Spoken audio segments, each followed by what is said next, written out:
What's up, everybody, and welcome into a special edition Sportstopia Fantasy Fire and Ice. I'm your host, Corey Parson, the fantasy executive, and it is one of those days where we get to do what we like to do the most in this fantasy sports industry, and that is get on the clock with 11 of our homies, friends, competitors, and compete in a live draft. Welcome to the 2023 Fantasy Basketball Live Draft Show right here on Sportstopia.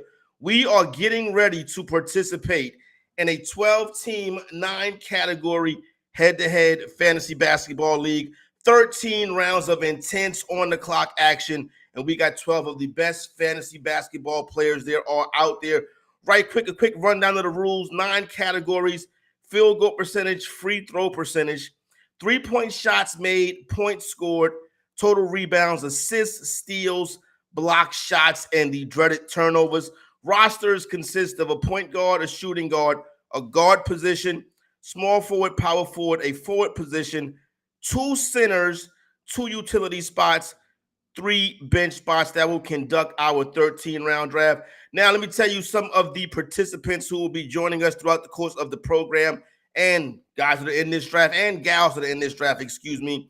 We got your own Jonas Nader from Sportstopia, James Grande from Fantasy Alarm, Noah Rubin will be making his Sportstopia debut, Troy Mehabar of the Knicks Recap, my man Dr. A, walking Fantasy Sports Hall of Famer, representing Sportstopia, the big homie from Philadelphia, Dan Titus. Dan may be a little upset up today. His Philadelphia Eagles took their first loss of the season, so slow down the parade talk.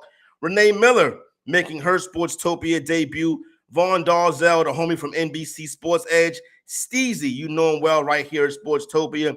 And the people that will be joining me first, my man, the K-Train, Ken Kreitz from RotoWire, Terrell Furman from Sportstopia, and Kyle McKeown of Basketball Monster and the host of the Milwaukee Bucks podcast. Gentlemen, the first couple of contestants are on the board or up. Let me give you a quick rundown of where we at so far before we hop in here. Nikola Jokic broke the seal, kicking the draft off, going to the first pick. Then we see Joel Embiid, Shai Gilgeous-Alexander, Jason Tatum, Luka Doncic goes number 5 overall, followed by Tyrese Halliburton and Lamelo Ball. That's where we stand right now. Terrell Furman, T. Sweezy, what's going on, my man? My brother, what's going on with you? How you doing? I am doing well. Here we go. Let me get a little bit of what is your strategy going into this 9-category, 12-team draft? Well, I mean, my strategy in the first part, before I knew that I got blessed by the mock draft guys to have the number 1 overall pick, was I was going guard heavy early. I felt like I could get a lot of production out of the bigs later on in the draft. But when I got, the only time I ever get first overall is a mock draft. Like, I never get it in the real draft. Only mock drafts do I get number 1 overall. So I had to go Jokic. There was no question about that. All right, no doubt about it. Let's get my man Kyle McKeown up here. Kyle, basically same question, same thing. 12-team category league head-to-head. What is your strategy coming into this draft? Obviously, a draft is always a fluid situation. You can't go in here with a set plan, but normally, how do you like to attack these things?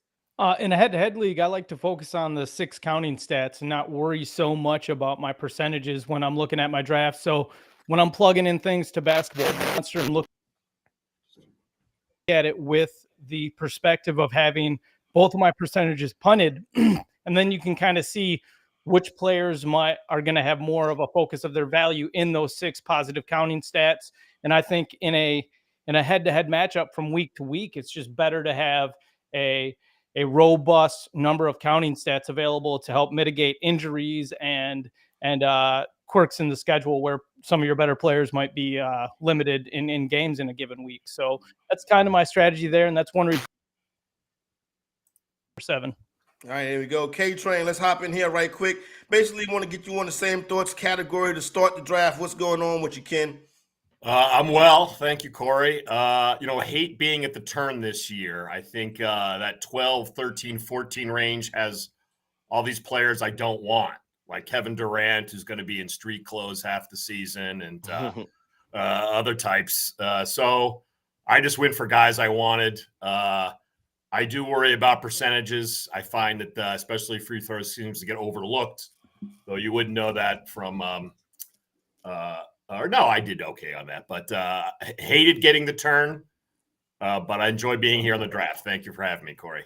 And you know what? And let's Ken stick right here because I do want to ask and do want to start to go over. You've already made 2 picks in the draft coming on the turn, like you said. Yeah. Where you prefer not to be at. You went up there with Jaren. You see, here's the thing, right? You talked about Kevin Durant. And when I get into a draft, if I know there's a guy like in the first round, like say, for example, a Saquon Barkley that I don't want, you know what I'm saying? Yeah. I'm hoping somebody takes that player off the board so I Yes. don't have to make that decision. Is that what happened with you and Kevin Durant just now? I was very happy to see Durant go. Has Anthony Davis gone off the board yet? I don't know. It'll be a couple of I want him off the board. I want Harden out of there. I want Kyrie out of there. I don't want, people don't pay enough attention to games played. And that's my big concern. I don't want any street clothes teams. Hate street clothes. I take it you're not the biggest fan of one Kawhi Leonard, who is still on the board here. I am not. But, Mikhail Bridges never missed a game in high school, never missed a game in college, hasn't missed a game in the pros. Heck, he even played 83 games last year because of the trade. Most all time. All time. There you go. Nobody's ever played more games than Mikhail Bridges in a season. So yeah, and he's only like 18 years old. So Ken, check it out, right? Adam Silver said he wants the players to have an 82-game mindset, and hopefully that is the case. Let's talk about your first choice. Michael Jordan played 82 games with the Wizards when he was 40 or something. These kids can do it, damn it. And Michael Jordan looking over this draft right now. But Ken, real talk, Mikhail Bridges, is there any room for growth in his game? Yeah, he's only, 22, 23? I mean, there's plenty of time to peak. I think Cam Johnson's a little overrated. They're going to lean on him. They will lean on Bridges. They got Cam Thomas to gun off the bench, but I think that'll be in a mini microwave Vinnie Johnson type role. Bridges always good with steals, always good with blocks. And I think in this league he's got forward and guard eligibility. A lot of upside, a lot of perks. Triple J, Jaren Jackson Jr. Me as a person who league pass guy, big Memphis Grizzlies supporter. I watch a lot of their games, and sometimes I'm like, man, this guy's lethargic. But then last year, I was like, man, son really put it together. Triple J at the back of the first round. You like that right there, huh? Your first pick. Blocks are scarce. Qualifies at center. This is a 2-center league. So I normally wouldn't take Jackson in the first round. Happy to get him in the second round. I know Dr. A is also a big fan. Yeah. Just hope the game counts where I'd like it to be, north of 70. Terrell, you seem like something was bothering you when I mentioned Triple J, Jaren Jackson Jr. You think you? I'm on the block. You're on the clock. You worry about that. Well, let me get Kyle over here. Then you focus on your draft pick, and let's talk about Kyle. You get in here and let me holler at and look at your start. Lamelo Ball and Anthony Edwards, 2 players from the same draft class. How you like that start? I love it. They're the 2 guys who are essentially the first options on their team. And there's upside for both of them to continue to do more just through natural growth, or if their coaches want to feed them the ball more. We know that Steve Clifford's pumping a bunch of minutes, willing to pump a bunch of minutes into LaMelo. They're trying to speed up the pace with him again. So it's just there's so much to like about LaMelo, his overall game, and same for Anthony Edwards. We saw a lot of defensive potential shine through in the playoffs last year. And even at the FIBA World Cup. So my hope is that both of these guys outplay their draft slot. Let me ask you this: as far as LaMelo goes, what is his injury status coming into the season? Are you comfortable with him, maxing out his games played? Not even, because you never know what happens throughout the course of a season, Cal. But basically, what I'm asking is do you feel like, okay, at this point, at this moment of this draft, he looks like he's full go to start the season? I mean, he seems healthy right now. I know that the Hornets are having him wear ankle braces this year to help keep the stability there a little bit more. We'll see if that sticks. I guess guys get injured and twisting ankles and stuff like that. It happens. You would hope that maybe he adapts his game in certain ways to potentially avoid that in the future more often. But realistically, the guy was walking backwards and stepped on somebody who was just watching the game on the side of the court last year. Like, that was one of the injuries that he had. It wasn't during the game, during the play. It was complete, happenstance. So in some respects, you got to be able to look at injuries and say, is this something that's going to linger and continue to be an issue, or is it just bad luck last year that led to all the missed games? And I think in a lot of respects, you can look at LaMelo's situations and say it's been bad luck in some respects. Ankle brace is much better than an ankle bracelet. That's probably reserved for Mikhail Bridges. With that being said, Terrell, Furman, let me get you a couple seconds.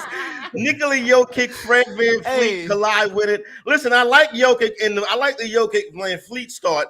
I don't know what I'm gonna do with Kawhi Leonard, brother. What's up? Yeah, man. So I just needed more time. And ultimately, the issue with Kawhi Leonard is that, again, is games played, but I can't take away that he affects the game all over. Like he's even starting to rack up a little bit more assists while he's been dealing with some injuries. Like he does it on the defensive end. It's all over, complete game with Kawhi Leonard. It's just, am I getting the games played? And ultimately, if I didn't have Nikola Jokic there, who I feel like is going to play every single game, if not majority of the games, and he's going to give you 110%, then I probably wouldn't have took a Kawhi Leonard there. But because I had the safety valve of a Jokic that I feel like I can get in, night out, I thought I could take a chance on Kawhi Leonard, because if he does play majority of the games, he's probably going to be very, very underdrafted in this league. Yeah, and as far as VanVleet goes, I'm curious your thoughts on VanVleet. Obviously, him going into a new situation this year with the Houston Rockets, Ime Udoka taking over there. You know, they're trying to rebuild and get that roster more mature, despite Dylan Brooks being on the roster, which makes the maturity of the level of the team go down a bit. But Udoka, Ime should come in there and get a good job done. Houston, a good traditional basketball city. VanVleet gets his money. He gets his contract. He's a player that I would be looking to target on the 2-3 turn, to be honest with you. So I like it. What do you think? Yeah, man. And so here it's the defense, really, for me. The defense is going to keep him on the court, and he's going to have the ability to stack up those stacks and fill up the box sheet, because he's going to be playing almost 40 minutes a night. Like, they have a bunch of young talent on this team, but a lot of those guys aren't playing defense. So Ime Udoka, you know him as being kind of this defensive-minded head coach. He's got that Boston defense playing really, really well during his tenure there. And I think that the defensive intensity of a Fred VanVleet is going to keep him on the court and not get him relegated to, you know, one of those veteran roles where you're just kind of building up this younger group. No, he's actually going to be out there and producing for this team. Let me run through a couple of the latest picks right quick. After I mentioned Lamelo Ball going at 1-7, we saw Steph Curry, Giannis, Damian Lillard, Kevin Durant, and Jaren Jackson to close out round 1 with Jaren Jackson. Round 2 opens with Mikhail Bridges, goes Trae Young, Anthony Davis, Kyrie Irving, Devin Booker, Anthony Edwards, Domantas Sabonis, Desmond Bane, Donovan Mitchell, Karl Anthony Towns, Victor Wembanyama, and Fred VanVleet. K-Train, let me holler at you right quick. Give me your thoughts on Victor Wembanyama. A couple plays on this round I want to talk about. But let's talk about Victor. I'm going to make my 2 picks here, Corey. I'm going to take Nick. Well, let's go on the clock with you. Go ahead. Let's go. And I'm taking Jamal Murray. All right. As for Wemby, I'm just worried about game count. The Spurs aren't playing for this season. They're playing for next season. Every time he sneezes, he's going to get 2 days off. Love the highlights. Love, what he's doing for the NBA. Very excited to see him play. But Popovich has no qualms, benching guys for even just to boost his confidence, maybe to avoid a rough outing. And plus, he's one Rick Mahorn bumpus away from breaking one of those really long limbs. So I would love to get Wemby in the 3rd or 4th round. That's not going to happen in any drafts I'm in. So I'm fine not having any ownership. Kyle, let me get you in back in here right quick before we get on to the next group. And I talked about Wemby in this 2nd round right here. You took Anthony Edwards right in round 2, and the next pick after Edwards was Domantas Sabonis. Curious your thoughts on Sabonis. Was that a guy that you actually may have considered drafting at that point? And then I see in round 3 you took Cade Cunningham. Want to get your thoughts on the young Detroit Pistons player? I'm not too big on Sabonis in my head-to-head leagues a lot of the time, just because a lot of his value comes from his field goal percentage, and I'm generally looking at things from that more 6 category counting stat perspective. So Sabonis just doesn't end up on a lot of my teams. He's a fine pick. He's got tons of things that he's good at. You love his assists from that center position, but I don't like going after centers who aren't getting me blocks either. So that's one reason why I generally stay away from Sabonis. If you're punting blocks, though, he's a great guy for your situation. As far as Cade Cunningham goes, he's another first option on a team, and the sky is the limit as far as how much he's going to be able to elevate for fantasy going forward if he improves his efficiency and just stays healthy and gets out there for a bunch of minutes. All right, who am I taking now? After you make your selection, we'll let you guys go ahead and split. Then we can get the next group in here.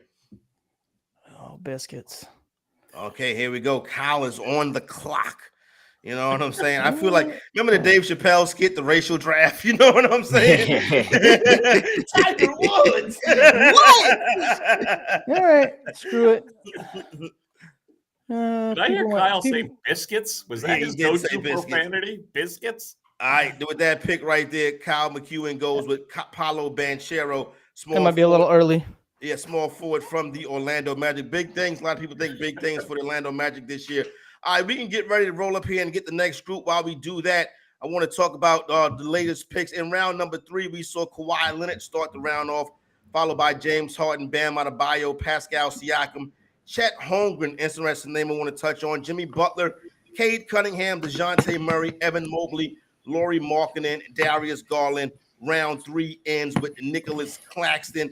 And who do we have up here next? Oh, it's some of my friends and former colleagues, the great Renee Miller, who is making her Sportstopia debut. The homie Vaughn Dalzell from NBC Sports Edge. What's going on, everybody? We're one short, but hopefully they're here shortly. What's up, Vaughn? Hey, I'm doing well today, Corey. Just got back a few minutes ago. I like my draft so far, and I went to the Waffle House this morning. So nice. You talking about the racial draft? I'm pretty sure I know what team I got drafted to, Corey.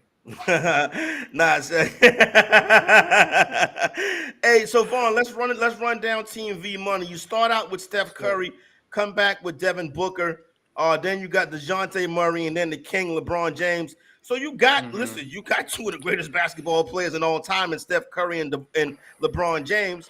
You wrap that, you sandwich that with Devin Booker and DeJounte Murray. But you do have two players that are up there in age. You think minutes are going to be a problem, despite, I'm about to say David Stern, excuse me, despite Adam Silver saying he wants the players to have an 82-game mentality. Yeah, that's not going to happen with LeBron or Steph Curry. I'll be happy to get these guys at 70 games right now, but I like the way my team is built. I didn't want LeBron. I'll say that up front. I'm one of the biggest LeBron supporters on the planet, but I did not want LeBron in fantasy this season. I wanted De'Aaron Fox, Jaylen Brown, and I also looked at Lauri Markkanen, but all of them got taken right before me, so it kind of left me with LeBron, Paolo Banchero, or Alperen Sengun.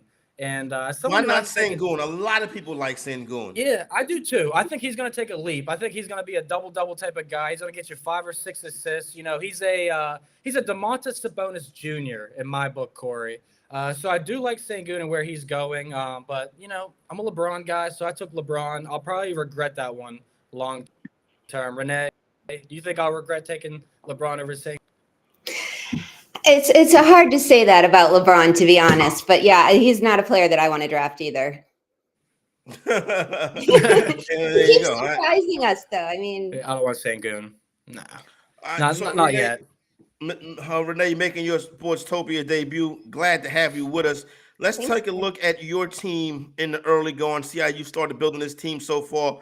With the 4th overall pick, you took Jason Tatum. You came back and took Donovan Mitchell. In round 3, Pascal Siakam, and then in round 4 from the Utah Jazz, you was able to get Walker Kessler. So you got a small forward, a point guard, a power forward, and your first center in Kessler. How you like the way the team is built so far, and what's your general strategy in this draft?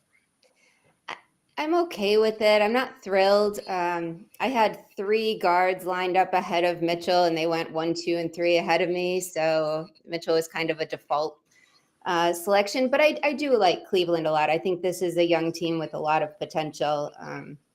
So I'm not too unhappy. Tatum's obviously awesome. Legit, yep. Mm-hmm. I remember I have I think I'm up next. I have nightmares of doing a 2-center draft years ago and not prioritizing centers enough and right, so really there you go. regretting it in a league we played out. So My strategy is to make sure I get too locked up. I'm probably going to go center again here on my next turn. All right. You go ahead and make that pick on that turn. Vaughn, I want to catch up and talk about some of the players that have been selected already that I kind of had an eye on discussing coming into here. And I want to start with Anthony Davis. We all know what the talent is, and we also know the nickname Street Clothes. He goes in the second round of this draft right here, and obviously he's a second-round ADP guy. He can be a legit player. But, I mean, you're really putting a lot at stake with this early draft spot, taking a player who, we know what he's known for. Yeah, I mean, I like Davis in the second round. I think that's the right place to play him. When I look back on who was taken ahead of him, I mean, Mikhail Bridges was kind of shocking, surprising to me. Obviously, I think he's a second, third round type of guy in fantasy, but he gives you mostly points, 3-point percentage, good field goal and 3-point free throws, but he's going to have the turnovers this season. But Anthony Davis, he's another guy. He's not going to play 82 straight minutes or 82 games, Corey. No. So that's pretty tough. But the second round was surprising. Like Desmond Bane to me. I was going to ask you about Desmond Bane. So a lot of people very high on Desmond Bane this year. Listen, I'm not going to say that I'm not one of them, but how many categories is Bane really going to help you in? Exactly. And that's the thing, Jaren Jackson going in the 12th pick. That's a great pick. I think he's a much higher slate than Desmond Bane. You telling me Desmond Bane's 8 picks behind Jaren Jackson to me is pretty crazy and a little bit of an overreaction. I'd rather take Cat, Wemby, Harden, Siakam, Holmgren. I'd rather take these guys over Desmond Bane. So it's my turn. I'm taking Josh Giddey, Corey, because Josh Giddey, that's your boy. He's going to give you a lot of category helps right here. Points, rebounds, assists, steals, good shooting. So I'm locking up Josh Giddey, and I still have no big men. I hate this. All right. Well, we'll see. We'll get back to you and see where Vaughn ends up with the big man. I want to bring in my boy Steezy A. Smith right now. Steezy, what's going on with you, good brother? Steezy, you start the draft off with Shai Gilgeous-Alexander, SGA, the 3rd overall pick, the first point guard off the board. Then you come back, get your power forward and Karl Anthony Towns. You finish that 2-3 turn with your center and Bam Adebayo. You've also added Scotty Barnes, and my boy Tyrese Maxey to the team. Give me early thoughts on where you stand about a little over the first quarter of the draft. Man, well, first of all, I just want to say what's going on, y'all. Hope everybody's doing well. I feel great. I really like where I'm at right now. I think I'm lacking a little bit in the scoring department, but I feel like nothing new. Everything else. What was that? Nothing new. I'm just playing. Now go ahead. And that one stung a little bit. But I think overall, I like guys, that are versatile, that are going to fill up the box score. I like to think that I got a lot of versatility. I got guys that are hungry, that are young, that are going to play, in the majority of these games, just because, a lot of the concern with a lot of the top stars is obviously how many games are they going to play. And I know the NBA is kind of, they're getting on players more so about load management and whatnot. But again, I really like getting those young guys, and I like my start so far.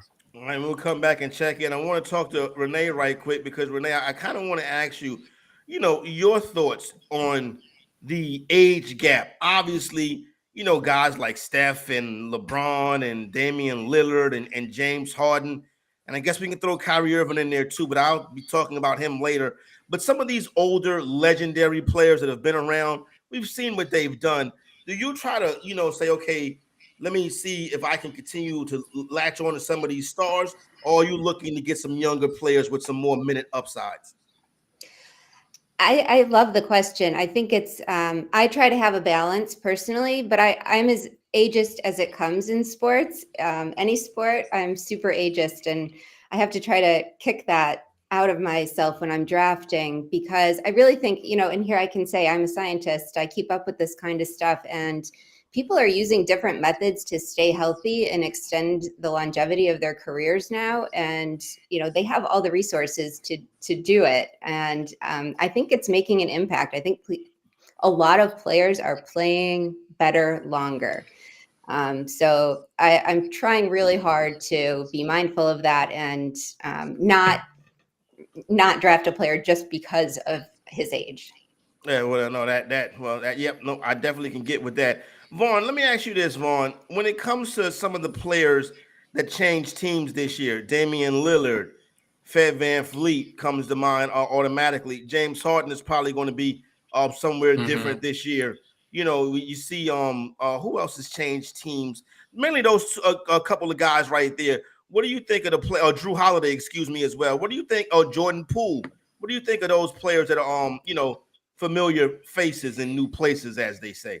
Yeah, well, I definitely just drafted one. I took Bradley Beal, who's now a Phoenix Sun. And, without Chris Paul being in Phoenix, the point guard position, there's a lot of assists to be given around there in Phoenix. So a guy like Bradley Beal, Kevin Durant, they should see their assists jump, in my opinion, which makes them more impactful than they've been in previous years, especially Beal, in my opinion. But a lot of the trades that have happened, I like a lot of how they impact them. Obviously, Lillard's still going to get his being a superstar. Those type of players will.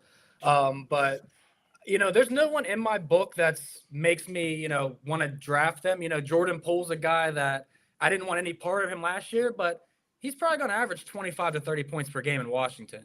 All right. If he gives you decent field goal, 3-point numbers, he's a good pick. Maybe better an 8-cat rather than 9-cat if you take out turnovers, because we know Jordan Poole's going to give it up 3 or 4 times a game. Yep. But one guy just to note that I really wanted but got sniped on, it's Tyrese Maxey. When James Harden leaves Philly, Tyrese Maxey's fantasy value skyrockets. So a round or two early, I think that's a really good reach.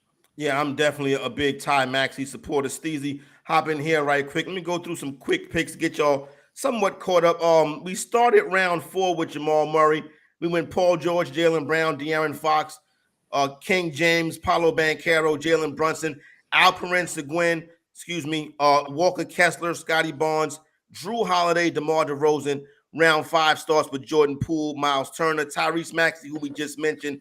And then we saw a whole bunch of shooting guards go off the board, and Jalen Williams, Josh Giddey, Zach LaVine, OG Anunoby, and then Brandon Ingram. Let's start with Brandon Ingram and his teammates, Steezy. You know which one I'm talking about. The one who's kind of like myself, Zion Williamson, except for I'm going to be out there getting in the game. We don't have that in common, the lack of playing. You know what I'm saying? Because I would try to show up every day. I think one of the ways you be successful is just by showing up. You know what I'm saying? So let me get your thoughts on a couple of those players that we just saw off the board, particularly those New Orleans Pelicans and Ingram and Williamson. Man, so obviously the talent is undeniable with this Zion Williamson, but he's been making a lot more headlines off the court than he is on the court. There's a lot going on there, but I kind of think that he's in a make or break type of situation with the New Orleans Pelicans, as is a BI. Last time I checked, he didn't sign an extension with the Pelicans. And so we don't know what the future holds for both of these guys, but I think as far as their fantasy value, I know it's hard to trust them, but I do think that both are in store for big seasons. Zion, obviously, we don't know how many games he's going to play, but in the games that he is going to play, he's going to contribute, he's going to dominate. And I wouldn't be surprised if he averages close to 30. Would you rather have Zion Williamson or Julius Randle? Oh, tough. I think, man. Obviously, there's more upside with a Zion. There's more of a floor with Julius Randle. He's going to play more games. Man, honestly, no, I'm going to go Zion. I do think that, again, this is a make or break type of season. And as far as games played, he's probably going to play a career high, hopefully. And so give me Zion. Vaughn, same question, Zion or Randle? You're basically asking, pick your 2 worst candies for Halloween, and those are your 2 choices to pick from for fantasy. I would rather take Randle in most seasons, but I agree with Steezy here that this is the make or break year for Zion. If we're taking boom or bust, 6th, 7th, 8th round fantasy player, I'd rather take a shot on Zion. And Renee, I'll bring you in. Same question. Then we'll close down this group right here and get ready for the next bunch. Zion or Julius Randle?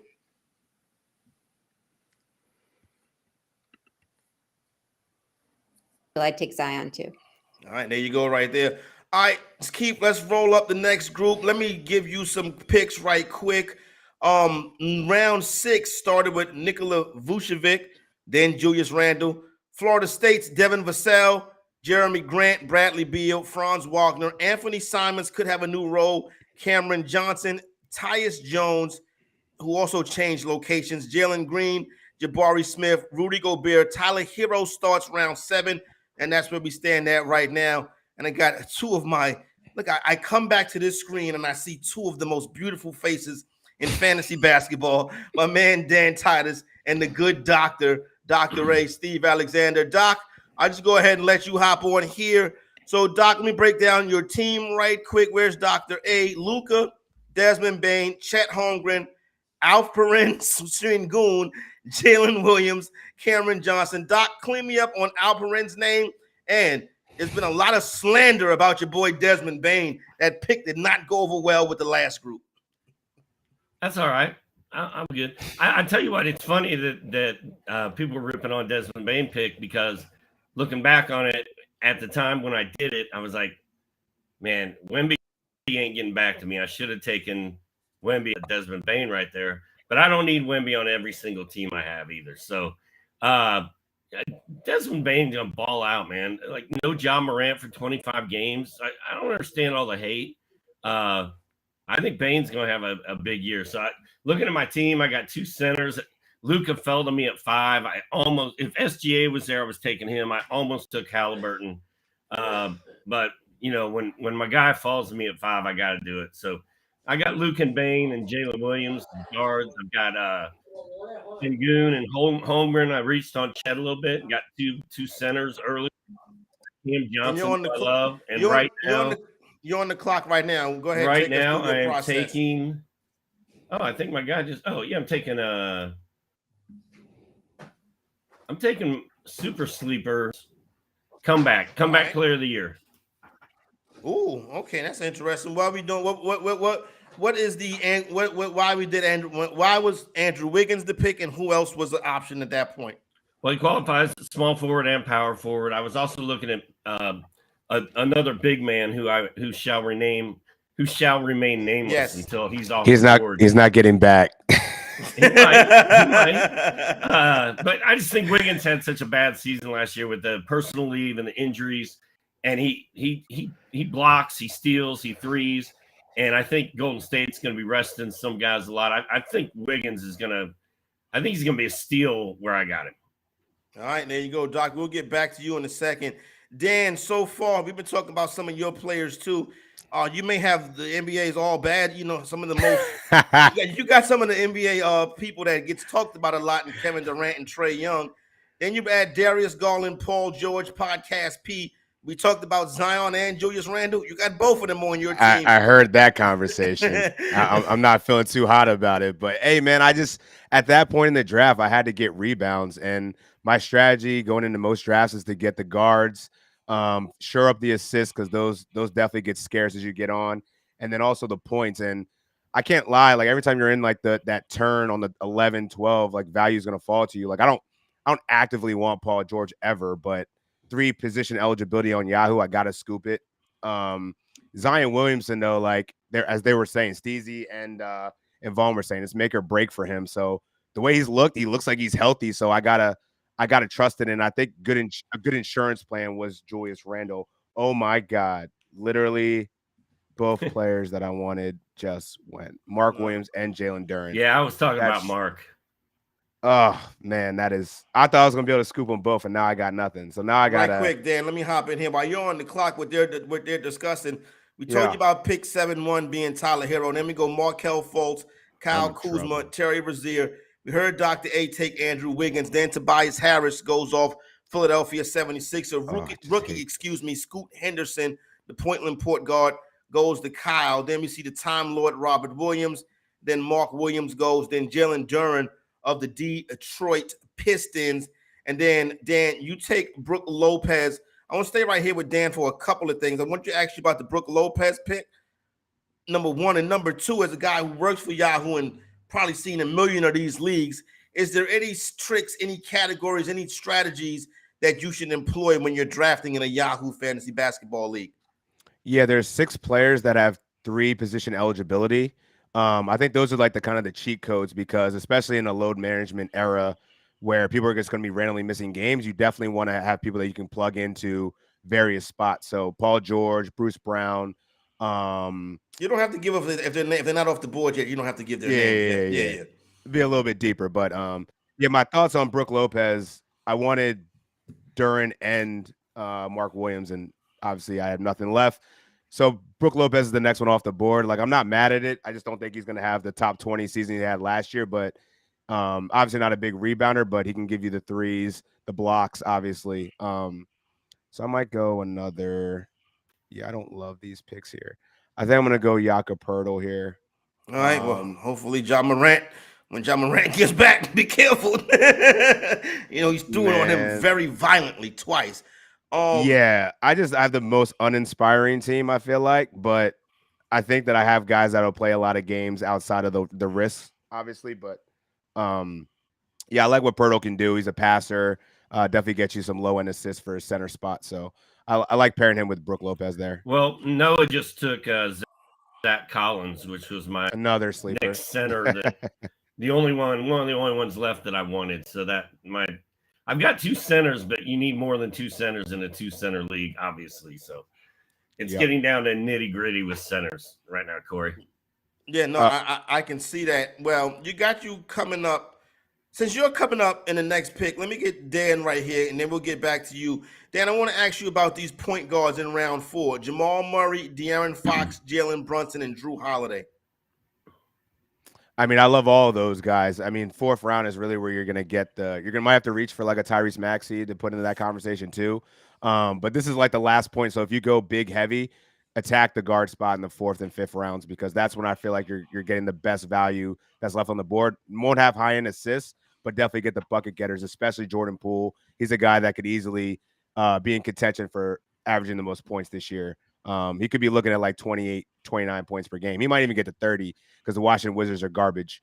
And it's just really going to be him and Kyle Kuzma chucking up shots. So ultimate green light. Love Jordan Poole there. Well, what do you think about the New York Jets last night? No, I'm just playing. Yeah, man. There's always those letdown games. You know what I'm saying? There's always the letdown games. But now, shouts to the Jets. They're pulling it together. They are. All right. Hey, Doc. Okay, Doc. You took Onyeka Okongwu right down there. The Atlanta. The Atlanta Braves. The Atlanta basketball team, the Hawks. Yes, there you go. The Atlanta Hawks. And I'm a fan. I'm a Okongwu guy. You know what I'm saying, Doc? I haven't had him in fantasy yet, but listen, when I'm sitting up here watching League Pass and watching the Atlanta Hawks, I like his game. So what was your thought process there? Clint Capella's old. Okongwu's young.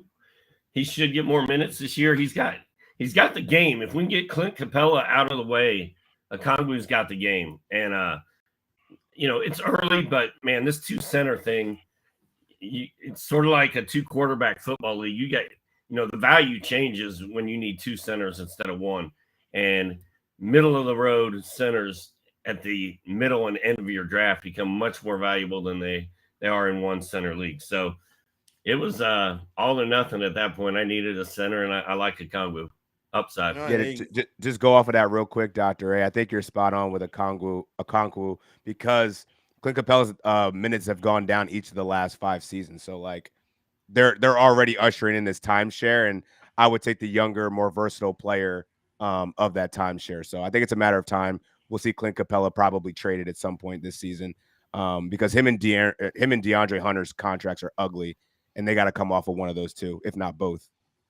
Hey, Dan, I want to ask you about a player that went right after your Brook Lopez pick. And speaking of the Washington Wizards, rim runner Daniel Gafford. Kind of seen his game kind of improve year after year after year, and now possibly on a team that has a 27, 28 win total. This is a guy that can get a lot of minutes, and he has a unique skill set. I think he can be a pretty good player. Yeah, he should be. The only concern I have about him is that he's only played over 30 minutes in 11 career games out of like over 230. So I don't know what it is. Maybe it's a motor question, but rebounds, he's got that locked up. Blocks, he's got that locked up. I would like to see a little bit more offensively, but as you said, that front court without Kristaps Porzingis there's like nobody else. So I think Gafford is definitely going to be one of those solid value picks if you miss out on one of the early bigs that you can get, after round 8, probably around round 7, round 8. That's a good target for Daniel Gafford. Nice, good one right there. What do you think of the DC big man, Doc? Who are you talking over here looking at players? Who were you talking about again? Daniel Gafford. My bad. Oh yeah. Shot blocker extraordinaire. I'm losing my voice. He should have a good season, but I kind of feel like we think that about Daniel Gafford every single year, and it never really happens for a full season. But like he said, Washington's not very good. And there's guys that may not be good on other teams that are going to go off in such a weird environment and struggling lineup. So Jordan Poole, Daniel Gafford, kind of like it. All right. Doc, I want to talk about some of the recent small forwards that have gone off the board. You got about 2 picks till you get up. So let me get Dan in here. Talk about some of the small forwards that have gone off the board. Cam Johnson, Tobias Harris, Kyle Kuzma, and Chris Middleton. Don't like Middleton. He's still struggling to get back to playing shape. I mean, he just started doing 5-on-5, I think last Saturday. He hasn't played in a preseason game. I think that he's going to be load managed because that knee has definitely caused him some issues over the last several seasons. So I think they're going to kind of handle him with kid gloves a little bit and let Dame and Giannis do their thing. I love Cam Johnson. I think he's going to have a really nice role in that Brooklyn offense. Probably should be the number 2 scorer on that team. The other one you mentioned, Tobias Harris, another uninspiring, I guess you could call him a value pick, but he's got an expiring contract. If James Harden's moved, his usage will go up. If he still stays there, I think he's still like third or fourth option in that offense. So he's good for head-to-head leagues, but I don't really like him in head-to-head because he's really good in head-to-head leagues because of the efficiency, but he's not good for points leagues because his stats aren't going to be not going to be that good. And Kyle Kuzma? Kuzma's going to be a bucket, though. He is going to be a bucket. Yes, he is going to be a bucket. And he's actually a sleeper rebounder, too, and he can also dish it out a little bit. So I actually like Kyle Kuzma more this year than I did last year. I used to whenever I go up there, you know what I'm saying, to go visit and hang out with the kids, you know what I'm saying? The Wizards normally be home on a Friday night, so you know me, I'm so lonely. I just go to the game by myself. You know what I'm saying? and Dan, I tell you what, it was times last year they'd take a team into the fourth quarter, and I'm like, wait a minute, they're running the offense through Kyle Kuzma, and this is what Bradley Beal was healthy and on the court. So they have Kyle Kuzma is a guy who does get buckets, and he does get a ton of their usage in DC. He's gonna have a 30% usage rate. Like he legitimately could. Like and as you said, like he could average almost 4 assists. He gets 8 rebounds. He's a great player if you're missing out on scoring to grab in like the 9th round. I mean, not 8th or 9th round, because he's never gonna be that guy that's gonna he's not gonna wow you and have this crazy ceiling. But I think his floor is pretty safe, especially in that Washington situation. All right, get Doc back in here right quick to give us a couple final words, but quick, I'm gonna run down round 8 for you. CJ McCollum, Jakob Patel, Zach Collins, Derek White, Ja Morant, Ben Simmons, Mitchell Robinson, Onyeka Okongwu, Austin Reeves, Kent Capella, Chris Paul, and Chris Middleton. Doc, out of those round 8 guards, McCollum, White, Morant, and Simmons, you got to go Morant, right? Yeah, I was looking at him right there. Him and Zach Collins were who I was looking at. So I would think that's the perfect time to take Ja Morant and stash him. I know his numbers, his rankings in fantasy are not great, but his counting stats are. And you get a free Ja Morant in round 8. If you can sit on him for that long, that's a long time to sit on him. It's still sometime right before Christmas. But that's about the time you should be thinking about pulling the trigger on Ja Morant. Yeah, that return date is December 19th versus the New Orleans Pelicans. Dan and Doc, thank you, fellas, a lot. We'll get the last group up here. We rock on with the draft once again. Sportstopia Fantasy Basketball Live Draft. This is a 12-team, 9-category league that they're drafting in right now. Those categories are field goal percentage, free throw percentage, 3-point shots made, points scored, total rebounds, assists, steals, block shots, and turnovers. We are rostering a point guard, shooting guard, a guard, small forward, power forward, 2 centers, as Dr. A mentioned, and then you get 2 utility spots, 3 bench spots, and this is the NBA, so you need a couple of IL spots. And now let's bring in the 4th and final group. My man Jonas Nader from Sportstopia, James Grande from Fantasy Alarm, and making his Sportstopia debut, Noah Rubin. Noah, you are making your debut. So let's put you on the clock first. PJ Washington, Zach Collins, Jalen Duren, Devin Vassell, OG Anunoby, the great Mark Jones Cole, all from the bubble. OG, oh my, Jaylen Brown, Lauri Markkanen, Anthony Davis, and Damian Lillard. So Noah, you took the the Anthony Davis bullet. Let's go ahead and call you to the carpet and see what your thoughts are about this. Yeah, I don't think We wasn't going to give you an easy debut. We want to know about Anthony Davis right now on day one.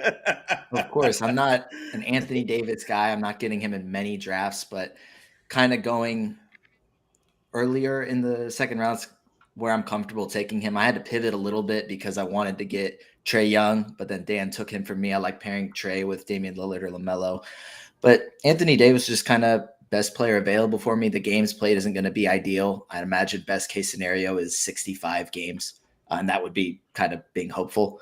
But when he's on the court, he's a top 5 talent in fantasy basketball, and I have no problem taking that in the second round. And then I just had to make sure I got some other guys that are going to play a lot of games. Let me ask you about those guys that's going to play a lot of games. Who do you anticipate being a guy that you can step in, when Anthony Davis does his street clothes thing? Yeah, I waited to get bigs until late because I like a lot of the centers that are going later in drafts this year. Jalen Duren and Zach Collins are the 2 other center eligible guys that I've gotten. Both are going to start. Zach Collins was phenomenal for the Spurs over the final 2 months of last season. They like him a lot enough to start him at center alongside Wemby. So both those guys are going to have, I think, really good statistical seasons and be able to step up a little bit for when AD isn't able to suit up. All right, there you go right there. We'll come back to you. James Grande, the real James Grande fantasy alum, welcome to the party. You started off your draft out the 9-hole with Giannis Antetokounmpo. Then you come back with Kyrie Irving, Evan Mobley, De'Aaron Fox, Zach LaVine, Jeremy Grant, Mark Williams, Derek White, my man JV, Jonas Valanciunas, and then the Portland second-year player, Shaedon Sharpe. How you like the way the team come together so far? I like it. Obviously from the start, 9 category, I was getting Giannis there. I was hoping LaMelo was going to be there at 9. It seemed like everybody was looking for LaMelo. Yeah, I was hoping LaMelo, and then I, for a second, was like, well, maybe Curry will be there because, there's Giannis, Curry. But, I ended up going Giannis. I'm not complaining about having Giannis, and the games played could be an issue, but he looks healthy. Currently, Kyrie, I think this is a spot where he could get back to maybe 65 to 70 games. And then I took, I like Mobley. I like the blocks. I like a lot that he brings to Cleveland. And I thought De'Aaron Fox in the 4th round was kind of a no-brainer for me there. I didn't go guard heavy, obviously, in the first 3 rounds. So, after Fox, I didn't see much assist value outside of Jalen Brunson. So I like the way my draft really started. I was all in also on the big punt, Mark Williams, Jalen Duren. Everyone I wanted went from where I took Williams. I wanted Duren on the way back. I wanted Gafford on the way back, Collins. So that was a tough stretch for me. But I like everything else up to this point so far. Yeah. Listen, I can't complain. So far, it looks like it's coming together pretty good. Real big De'Aaron Fox guy. I think Kyrie Irving is obviously such a you know how talented and what kind of player he could be, and then you also know it could be like it's going to be a 2-week vacation mixed in there, just for whatever. You know what I'm saying? Yeah, I mean, I like the extent, the contract extension was obviously a good sign. I think. Okay. He doesn't get that if there's not some type of conversation behind the scenes with Cuban and with the management in general. But we know the talent when he's on the floor. We know he fills up every statistical category necessary. Not a big turnover guy either, which dings you in this 9 category league. So if I do get 70 games from Kyrie, I mean, it's a great spot to draft in there. No doubt. Before we get to Jonas, let me get you a couple of updates. Let's go through round 9 right quick. We saw the round open up with Klay Thompson, followed by Buddy Hield, Wendell Carter Jr., Keegan Murray, Trey Jones, MPJ, Michael Porter Jr., Yusuf Nurkic goes, then John Collins, JV, Jonas Valanciunas, then PJ Washington, Marcus Smart, New Memphis Grizzlies, pick 9-11. The 9th round closes with Keldon Johnson. Round 10 opens up with Draymond Green, followed by Jaden McDaniels, Arthur Thompson, Shaedon Sharpe. Then we get a run on point guards: Russell Westbrook, Bruce Brown, Spencer Bowen, DeAnthony Melton, D'Angelo Russell, Benedict Mathurin, Herbert Jones, and Josh Hart. close out round number 10. B. Portis Jr. rolls up and opens up round 11. Jonas, my man, let's see how you think you have put the team together so far. Coming out of the number 2 hole, you start with the reigning MVP and Joel Embiid. Then we have Victor Wembanyama, followed by James Harden, Jrue Holiday, Miles Turner, JSJ, Jabari Smith Jr., Markelle Fultz, Chris Paul, Buddy Hield, Herb Jones, and your latest selection in round 11, Al Horford. Yep, and I really like my team this year. Joel Embiid, number 2, MVP candidate. Sounds like Nick Nurse wants to play him more. That's just a steal at number 2. I don't think he threatens Jokic, by the way, but still, number 2, very, very clear for me. Getting Wemby, I used to like his price a lot more. Remember a month ago, you saw him going round 4. Now, if you want him, end of round 2, and I did it. You know what I mean? Lived up to the hype in the preseason, looked incredible. Complete stat profile as well. Then I have James Harden in round 3. Might be a bit of a hot take. We don't know what's going to happen with his future, obviously. If he goes to the Clippers, I'm okay with this price. If he stays in Philly, well, then not so much, right? It's going to be a problem if that happens. Round 4, I didn't fall in love with this pick, Jrue Holiday, but point guards dry up very, very quick, and he was the best available. So I'm not in love with that pick, but that's the punishment you get for waiting this long for an elite point guard. Round 5, I believe I took Miles Turner, and that seems very late for him. Usually you see him go end of round 3, early round 4. I didn't really need blocks, but you can't pass up on Miles Turner in round 5. So that just seemed like a best player available situation there. I love Markelle Fultz in round 6 or 7. So I'm glad I got him. And here's the preseason stud alert, Jabari Smith Jr. A month ago, you could have grabbed him 3 rounds cheaper. Now you got to reach for him. He's going in now. Yep. So he's taking that next step as a player. I love how the Rockets are using him. He's no longer just a stand in the corner kind of guy, right? Then I took Buddy Hield, 3rd best 3-point shooter in the NBA right now. Like, he can almost swing the category by himself. And I believe that's where I left off. Oh, a couple old guys, right? 57-year-old Chris Paul and 58-year-old Al Horford. They're aging very gracefully. They fill a bunch of holes on the stat sheet, so very happy with that. And then Herb Jones, just an elite steals guy, very good glue guy for your roster. Yeah, roster came together pretty nicely right there. Let me ask you about some more of the things that's taking place in the draft, particularly this round 10 point guard run that we saw with Westbrook, Bruce Brown, Spencer Dinwiddie, DeAnthony Melton, and D'Angelo Russell. What are your thoughts, Jonas, on that grouping right there? Well, I think Doc knew that I was coming up, and that's why he took Melton, because that's usually my sweet spot for grabbing him. A guy that can get you almost a block a game from the point guard position is very, very rare. Only Derek White is in that same category. He's going to lead the league in steals or be up there anyway. I also like Russell. Like, his price compared to what he puts on the stat sheet, obviously he doesn't play in the playoffs, right? He's terrible. He gets benched every single year. But in the regular season, Russell does very well. And getting him, what was it, round 10 or 11 he went? Yeah, round 10, I believe. That just seems like an absolute steal, especially compared to the other guys you mentioned. So interesting stuff right there. All right, let me holler at Noah right quick. And Noah, you coming back looking at your team. You added one of the Thompson's brothers, Asar Thompson and Gary Trent Jr. Yeah, I got Asar Thompson. I think he'll be the starting kind of small forward in Detroit. He'll still have some playmaking duties, but starting alongside Cade Cunningham, Jalen Duren. I guess I'm going heavy on Detroit guys this year because I got Duren as well. The rest of the starting lineup hasn't been quite figured out yet. It seems like Jaden Ivey's going to come off the bench, but I think Asar Thompson's going to be able to be have one of the largest roles among rookies this season. We've already seen how talented he is between Summer League and the first two preseason games haven't been ideal, but he's still just such an incredible talent. Is going to get a lot of minutes early. So I'm really happy to get him there. And you're on the clock now. Sorry about that. No, you're all good. I'm actually going to get an IR stash. I'm going to keep Trey Murphy on my IR until probably, I guess, for the first month and a half to 2 months of the season. So when he comes back, he's going to be much better than getting him at 135. So I'm really happy there. Just kind of leave him there. Too talented to be going this late. Let me ask you about a Piston you didn't grab. Isaiah Stewart, he goes off the board round 11, pick 8, right before you took Gary Trent Jr. Looks like you would already set at that position. But what do you think of Isaiah Stewart coming into the year?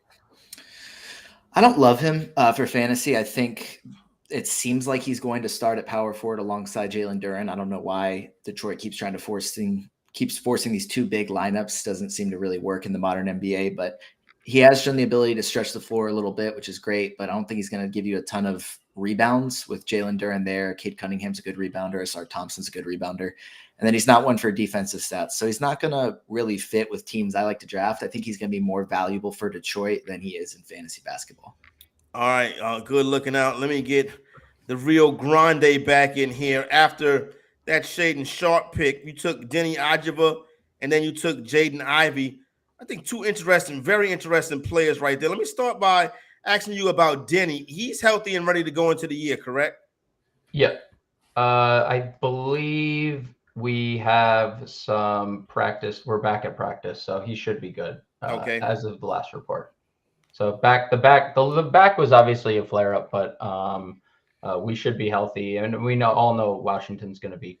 I mean, it's now or never for Denny, right? For it's got to be, because now he's going to get those minutes and those opportunities. Yep.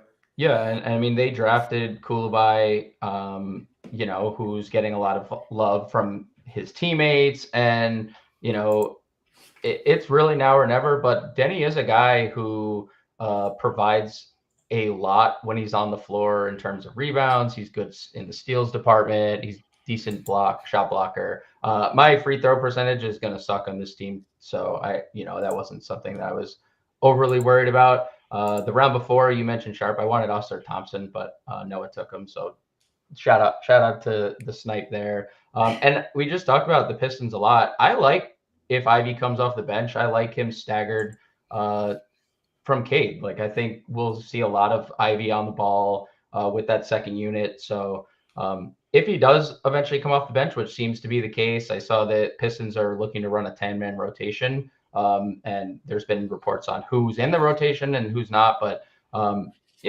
they're definitely deep in the front court and they're less deep in the back court. And I think Ivy in the second unit is going to be great for him. All right. Thanks a lot. Let me just get back to updating the latest picks. Let's go back to round 11. I told you Bobby Portis Jr. opened up round 11. Then we saw Al Horford go, followed by Emmanuel Quickly and Miles Bridges. Then it's Schroeder went, and then R.J. Barrett, Paul Reed, Isaiah Stewart, Denny Ajava. And then we get a run on point guards to close round 11 with Gary Trent Jr., Kobe White, who we discussed a lot on the podcast the other day, and then Mike Conley still getting it done out there in Minnesota. Avika Zubac opens up round 12, followed by Derek Lively, Trey Murphy. We mentioned Jaden Ivey. And then you see world champion Aaron Gordon, then Jeremy Shohan, Colin Sexton, Obi Toppin, Christian Wood, Jonathan Isaac goes, and now we see Team 1 is on the clock getting ready to make their pick. Jonathan Isaac, Jonas, is the next player to be added to your team after Al Horford. Jonathan Isaac is so extremely talented, but he also is so 15 games a year. Yeah, and I'm also preparing for him to play like 7 seconds per game for like the first couple of weeks, but he'll still get like 3 or 4 blocks in those 7 seconds. So I really like him at this price. I mean, this is round 12, round 13. This is when you're going to take flyers, right? You're most likely going to drop whoever you pick up here for a hot waiver wire pickup in the preseason or the first couple of games when you see rotation tweaks and stuff like that. So just take lottery tickets, right? And Isaac in this draft range is probably the best lottery ticket out there in just terms of pure upside. I mean, 14 years ago when he was healthy, he was right on that first round border. You know what I mean? Just for the blocks, threes, and steals. So very intriguing stat set. I'll take him there all day. Hey, our buddy Dr. A, Steve Alexander Jonas, he took a little beating for his Desmond Bane selection earlier.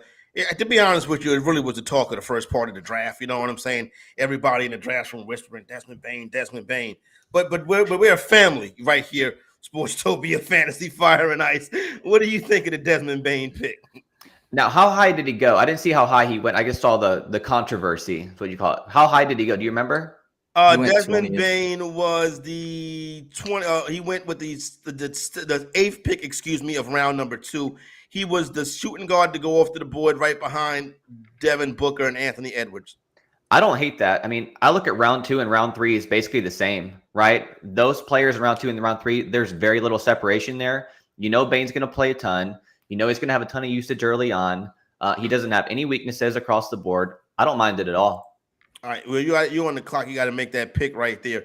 Noah, I get you back in here right quick. I want you to kind of give up a summary of what you think of your team. What you think is this team going to be one of the 6 teams that makes the playoffs? Oh, I always think that the teams I drafted, at least I would hope that I don't finish a draft and immediately think, man, this is a bad team. Nobody never really thinks that after the draft. After the draft, your team always looked like Beyonce. Right, exactly. It's not – I didn't go and get all of my guys. I got some of them, especially in the second half of the draft, but I was really just going with best player available early. So I'm not – like I said, I don't need to get Anthony Davis every draft or OG Anunoby or Jaylen Brown, but I was really happy to get Vassell, Duren, Zach Collins, Asar Thompson. I have a couple guys in my queue, so I'm hoping to take a fun pick with this last one. But yeah, no, I really like my team so far. I'd probably give it a B+. Was punting, assists, and free throws, kind of. Not really a hard punt with it, but I think my team kind of fits that build, so it should be strong in 7 categories. All right, James, let me get your a final breakdown of your team. Do you think how many categories you think your team is going to be strong in? How do you like the way it's finished up? You know what I'm saying? Everything but free throws. I think I should be strong in. I again, just starting with Giannis, we're punting off the bat. But if my team can stay healthy, again, you mentioned Kyrie is my 2nd round pick with Giannis, my 1st round pick. If my team can stay healthy, then I'm going to be in good shape. I'm just free throws are thrown away at this point. All right, and Jonas, let's get back in here and give a final synopsis of Team Jonas. Yeah, I've already won the league. I feel good about it. No, but honestly, with my team, like it all depends on James Harden, right? If he hits, then I feel good. I'm top 4. If he doesn't, then my round 3 pick is a waste, right? And I lose. Simple as that. It all depends on James Harden. I'm not worried about Wemby. Like Wemby could play 60 games and I'd still take him in the 2nd round all day. That stat set's just amazing. So very happy with my team. It's a little risky, but that's what you're supposed to do. You want to win, right? Not be a middle of the pack guy. So there you go. All right. Well, we want to thank everybody for joining in and helping us participate in this draft. Shout out to everybody from, whatever site you were part of. I want to thank you for joining us on this Sportstopia annual NBA draft, fantasy basketball draft. Shout out to everybody who was able to take some time out and get it done right quick. Let you know a couple of key things before we get up out of here. First pick and draft, obviously, Nikola Jokic, Joel Embiid, followed by SGA, Tatum, and Luka Doncic. That's the top 5. Tyrese Halliburton, Lamelo Ball, in out the top 7. New Milwaukee Buck, Damian Lillard goes with the 10th pick in round 1. We saw Victor Wembanyama go with the 2nd pick in round 11. Jonas was talking about Jimmy Butler. James Harden. He went with the 3rd pick of round 2. Caden Cunningham, everybody's looking for a big year from him this year. He goes at 3-7. The King, LeBron James, goes at 4-5. New Boston Celtic, Kristaps Porzingis. Kristaps Porzingis went 5-7. Anthony Simons, now the man in Portland, should get a lot more shots. He goes 6-7. We talked about Kyle Kuzma. He goes with the 7th pick in rounds 3. Ja Morant serving a 25-game suspension. He goes with the 5th pick of round 8. Ben Simmons is not going to be suspended for 25 games, but he'll miss more than that. He goes with the 6th pick of round 8. We mentioned some of the other guys that we saw, some of the rookie players. Asar Thompson, he went at 10-3. Also saw where the Scoot Henderson, new point guard for the Portland Trailblazers, goes at 7-7. Some of the other interested names we've been talking about, Jaden Ivey, he goes at 12-4. And then you see where Jonathan Isaac went at 12-11. The draft round 13 finishes up with Kevin Looney, Kyle Anderson, Jonathan Kuminga, Rui Hachimura, Amen Thompson, Kevin Huerter, Brandon Miller, Kevin Porter Jr., Chris Dunn, Jalen Johnson, Jordan Clarkson. And that is how we end the inaugural draft right here on the Sportstopia YouTube channel. I want to thank everybody for being a part, everybody for participating. Listen, you use this guide as a guide for your up-and-coming fantasy basketball drafts to live right here on the site. Make sure to subscribe, give us a like, and thank all the experts. For everybody who was in the draft, And I got to give a shout out to Ed Williams and Keith, our producer. It's Corey Parson, the fantasy executive. Play the dramatic Sportstopia music.